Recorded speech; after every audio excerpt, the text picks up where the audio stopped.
Taste the Daily.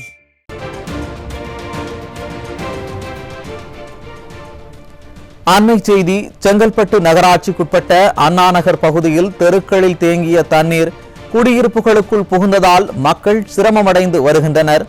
இதுகுறித்த விவரங்களை செய்தியாளர் டில்லி பாபு வழங்க கேட்கலாம். வணக்கம் டில்லி பாபு, கூடுதல் தகவல்களை வழங்கலாம்.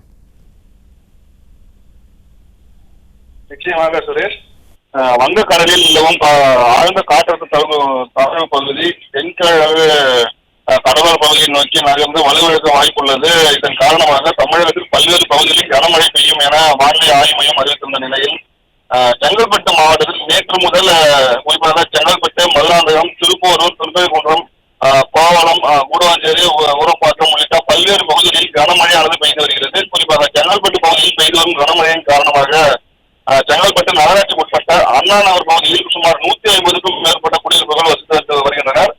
இந்த நிலையில் அண்ணா நகர் 1 முதல் 6 தெருக்களில் தண்ணீரானது குடியிருப்புகளுக்குள் புகுந்துள்ளது. குறிப்பாக 1வது தெரு, 2வது தெரு, 3வது தெரு, 4வது தெரு ஆகிய தெருக்களில் குடியிருப்புகளுக்குள் தண்ணீர் புகுந்துள்ளதால் சில வீடுகளில் தண்ணீரில் மூழ்கியுள்ளன. இதன் காரணமாக அவர்கள் வீட்டை விட்டு வெளியேறி வருகின்றனர்.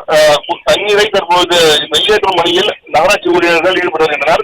தற்போது மழை நீருடன் கழிவுநீர் கலந்து வருவதால் பருத்து கால்வாய்களில் பிளாஸ்டிக் மற்றும் குப்பைகள் வரும் காரணத்தினால் நீர் வெளியேறுவதில் சிக்கல் ஏற்பட்டுள்ளது. அண்ணா நகர் பகுதியில் ரயில்வே தண்டவாளம் வடிகால்கள் உள்ள நிலையில் பக்கவாட்டில் தற்போது சுவர் கட்டியுள்ளதால் இக்குடியிருப்புகளில் உள்ள தண்ணீர் வெளியேற முடியாமல் குடியிருப்பு பகுதியிலேயே தேங்கி நிற்கின்றன. இதன் காரணமாக இப்பகுதியில் வசிக்கும் பொதுமக்கள் கடும் அச்சமடைந்து வருகின்றனர். சுரேஷ், கூடுதல் விவரங்களுக்கு நன்றி டில்லி பாபு.